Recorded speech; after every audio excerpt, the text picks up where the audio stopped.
Hello, thanks for coming to or watching how to apply for a job online. So the first thing to ask is, why is it so hard? I work in a computer lab in a library. People come in to do this a lot, and you would think that it would be really simple, but it turns out to be really frustrating. There is good news because there are a few things to do at the beginning that will make it a lot easier. I've seen so many people do this over time, and I've done so many of them myself that I've identified some of the pain points, and we can help you get around that. So the first thing to know is that you'll have to have an email address, and you have to be able to check the email address. If you do an application with an email address that you don't have the password for, if you're locked out, then it's probably going to try to verify your identity by sending you an email that you have to click on, and then you get derailed right at the beginning. So make sure that you can log into your email before you even begin the application process. If you don't have an email address, you're going to want to start one. You will have to do this if you're doing an online application. When you're done, you're going to want to write down that exact email address and include your password. It's not a good idea to write down your email address and its password, because obviously if you lose it, then anyone can get into your email. And if you are making a new email address, it's if you're doing this for work, it's a good idea to leave out any nicknames or anything unprofessional that could turn off an employer. Most people who are doing a job search, they start a new email address at the beginning, so they don't have to worry about,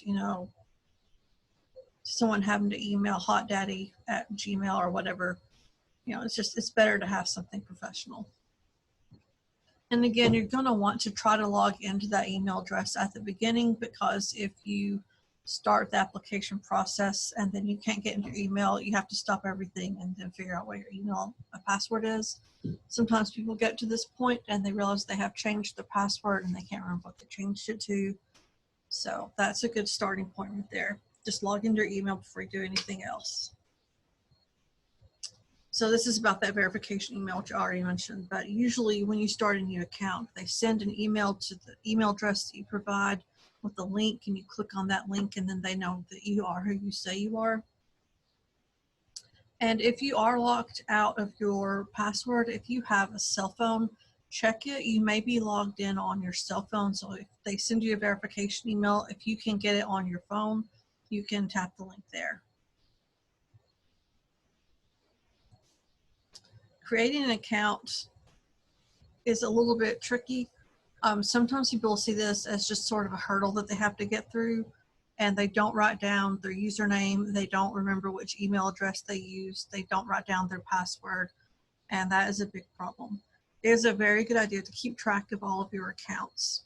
I have had people who want to apply to a position where they've already applied before, but it's been a couple of years, and they can't get back in because they've already used their email address to apply there. So if you get locked out and you absolutely can't get back in, you could create a new account on another email address. But ideally, it's much, much better to keep track of where you have applied. And then that way you can just go back to your old application and update it. Also, you don't want to have like 5 different email addresses and 5 different applications on something like Walmart. It's a big problem. So keeping track can be super easy. You can just have a piece of paper, or you can create a document online. So just remember that you may have to log into this account later, so keep track of it. Sometimes you will apply and then they'll tell you to go back to your application and give them another piece of paper, or go back to the application and there's a way that you can take a test there, and you've got to be able to log back in. So don't look at the creating an account step as just some dumb little thing that you have to get past, because it's really important and you're going to want to keep track of that. One thing that you'll need is a resume. Even if it's the kind of job where you feel like they shouldn't require one, many of these programs do require it, and if it's required, there's no way of getting past but to upload a resume. If you have a paper copy of your resume, the library can scan it for you, and that puts into a PDF, and that's a digital copy. If you don't have a resume, you can try to apply, but there's a pretty good chance that when you get to the step of uploading documents, it's going to make you put something in. If it has a step with a little red asterisk, that usually means the step is required. You have to do it. You can't do anything else until you do this. So if you're going to start applying for jobs online and you don't have a resume, it's a good idea to just stop even looking and write up a resume so that you'll have that ready to go when you're ready to apply. And we're going to have a couple of classes about resume writing that will be on YouTube, so you can watch those as well if you need one. Some application systems require a cover letter. That's not as common. So if you don't have one and you don't want to do it, you can try. It may be optional. If it's optional, you don't turn one in, you can go ahead and do the rest of the thing. If you don't want to get stopped later, you can write up a simple cover letter and just have it just in case. And if you don't know how to write one, there are a zillion examples online. It's really pretty simple. It's a short letter about who you are and why you want to apply for this job, why you think you'd be good for it. So you can get some of those examples online. I would just look at 2 or 3 because you could spend, a month just looking at cover letters online. So just pick a couple and write something up simple on something like Microsoft Word or Google Docs, and then you're covered. So if you do get to an application that requires one, you can just go into what you've already done and update anything that needs to be updated, and you're good to go.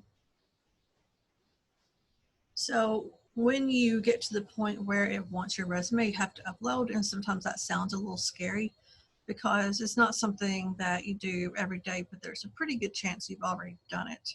It's actually really simple. So I'm going to upload something to Google Drive so you can see what it looks like.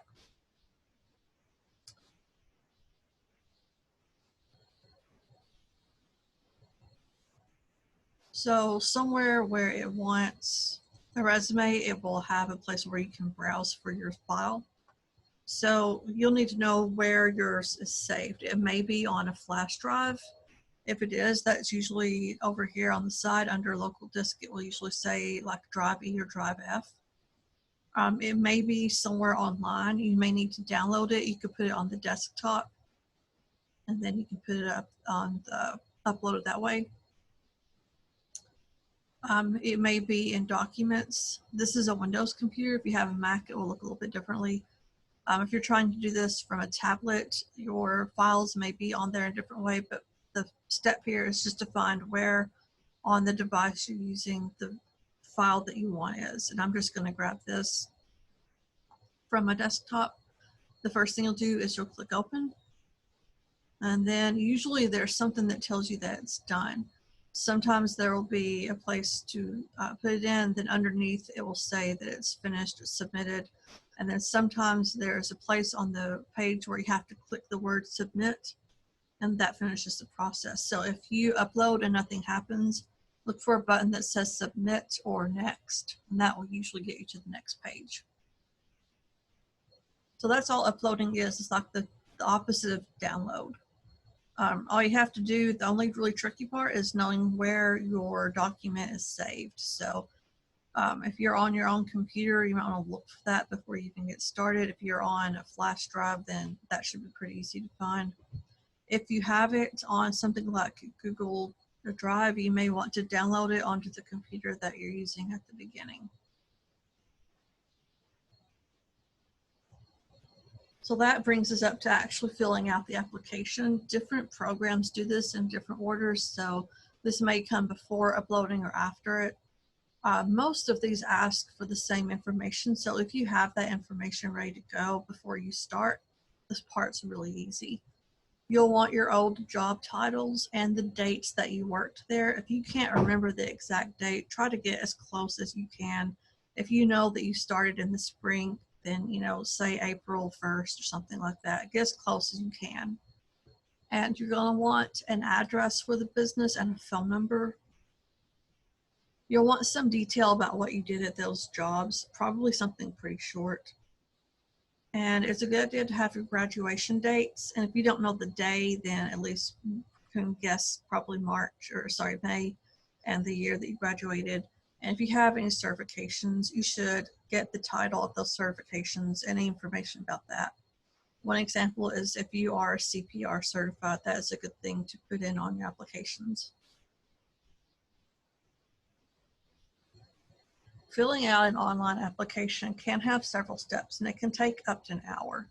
So I know at the library, sometimes people come in and they don't have much time, and they think that this will be about 20 minutes, and then they can't get into their email address, and they can't even get started before they have to go. So the first thing to do is to give yourself some time and be patient with yourself. Just know that it does take a long time. That's normal. It's frustrating, and that's normal. So that's not just you, and you're not doing something wrong.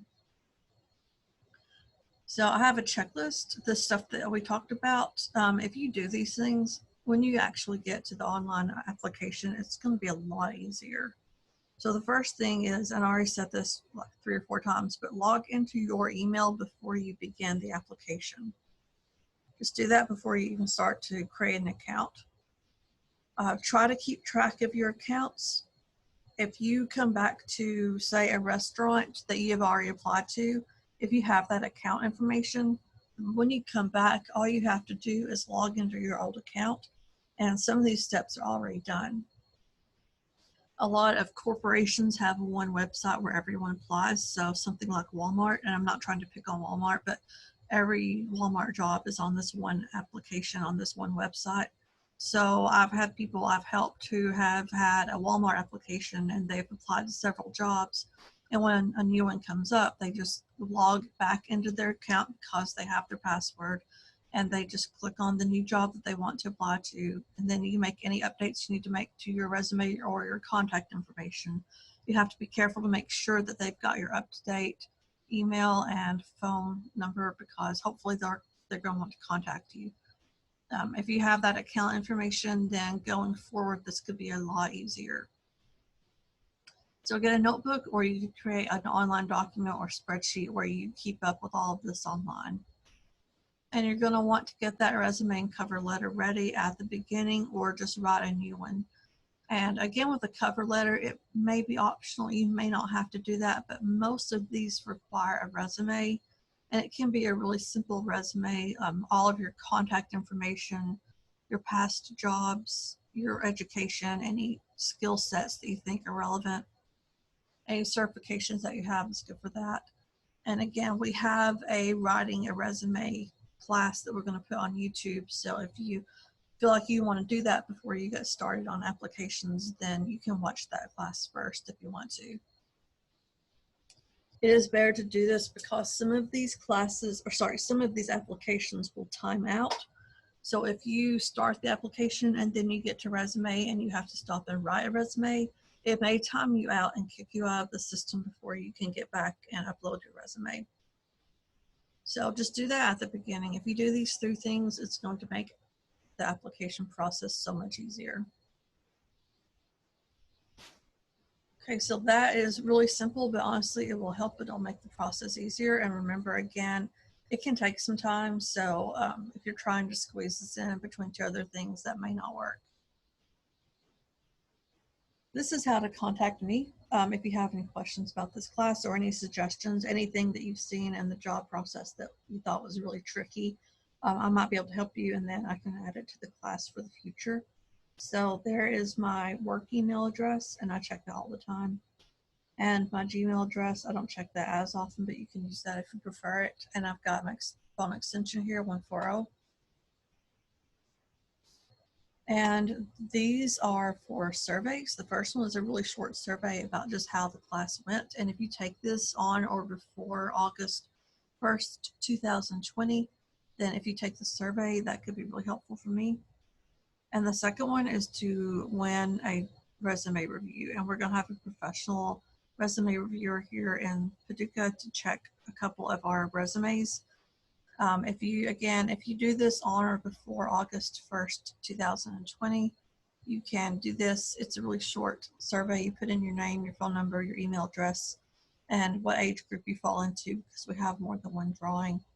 And if you win, we'll let you know. And that is going to end on August 1st, 2020. So that is all I have for today. Please do let me know if you have any suggestions for the class or any questions I didn't cover. If you can do the survey, that would be really helpful. And thanks for watching.